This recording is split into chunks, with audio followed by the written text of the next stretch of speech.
O'sha Chanel brendida mashhur ham SPF ham bazasi. Mana hozir qo'limga surgunimcha уже o'chib bo'ldi. Qaranglar qanaqa terini yumshoq qilib, gladkiy qilib qo'yadi va surgan tonalkalaringlar ham zo'r yotadi.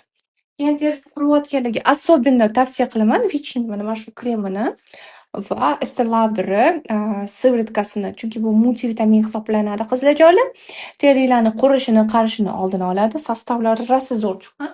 Keyin обязательно essensiyaga Estee Lauder'ni mana shu mikro essensiyasini tavsiya qilgan bo'lardim. Bu tonik o'rniga ishlatsanglar bo'ladi qizlar. И обязательно qizlarjonlar Guerlain brendini mana shu kremini, mana shu sivritkasini tavsiya qilaman. Bittada terilarni namlantirib qo'yadi. Buni ko'rsatdim mana sizlarga. Вообще zo'r. Hidi ham приятный и surganinglarda bittada effektini ko'rasizlar. Ya'ni bittada namlantirib, mana zo'r qilib beradi. Ayniqsa quru yuzlar, men sizlarga prям shuni tavsiya qilgan bo'lardim.